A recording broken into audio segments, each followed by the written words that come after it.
Childcare obligations are among the most significant factors women consider when deciding to run for political office. So imagine what our government would look like if women candidates didn't have to think about childcare costs. Well, that's what a new report is looking at. It's from Vote Mama, a political action committee and foundation aimed at helping mothers with young children run for office. Here to explain is editor of Forbes Women, Maggie McGrath, and vice chair of Forbes and Know Your Values 3050 Summit, Huma Abedin. By the way, we have a big announcement today on that. Huma is also an MSNBC analyst. So, Maggie, let's start with you. Your team at Forbes, Forbes Women, actually, got an exclusive first look at this report. Give us the breakdown of women candidates who are using campaign funds for child care at the federal, state, and local levels. That's right, Mika. Erin Spencer-Syrom talked to the folks at Vote Mama for us, and they found that campaign funding for childcare has really surged since 2018, thanks in large part to an FEC ruling that allowed for the practice. At the federal level, we are seeing the increase of this funds at 7 times the use that we saw in 2018. Parents across both sides of the aisle spent a total of $720, roughly, I'm rounding up, $1,000 worth of this funding to run for the House, the Senate, and the presidency.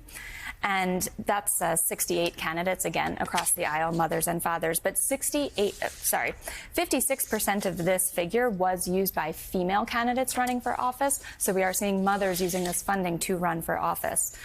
Then at the state and local level, again, we're seeing usage of campaign funding for childcare really growing.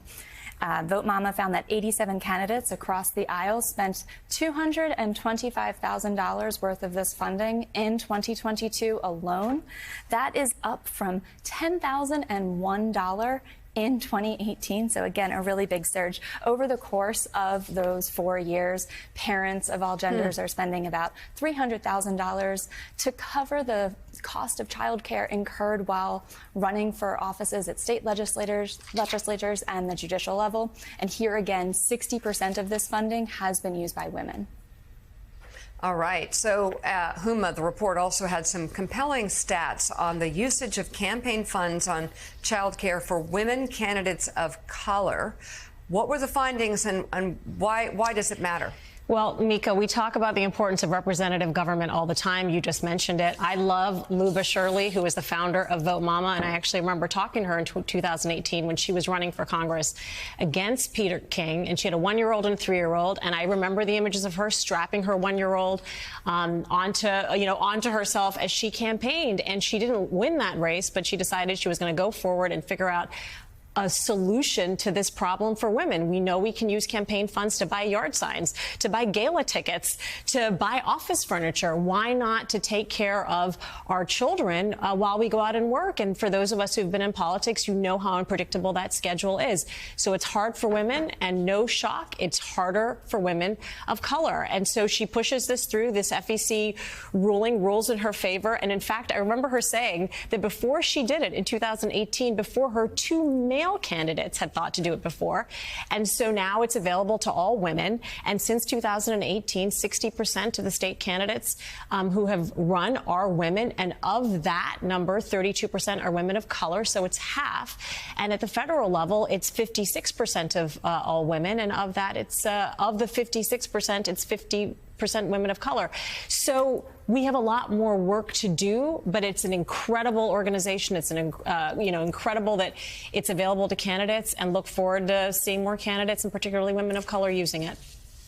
Absolutely. I mean, Maggie, obviously we cover women on the campaign trail all the time, and there are events in the evening, morning, weekends. Childcare could make or break a decision to run, but we need moms in political office, don't we? Yes, we absolutely do. And right now, less than 7% of the current Congress is a mother of a child under the age of 18. When you add in fathers, parent representation in the House tops out at 24%. I would note that in this country, 40% of all households have a child under the age of 18. So you could argue that Congress is not as representative as it could be. And we know from longitudinal data that has looked at proposed legislation that working congressional mothers mothers are more likely to propose policies and laws that address the concerns of parents and children than their non-parent counterparts.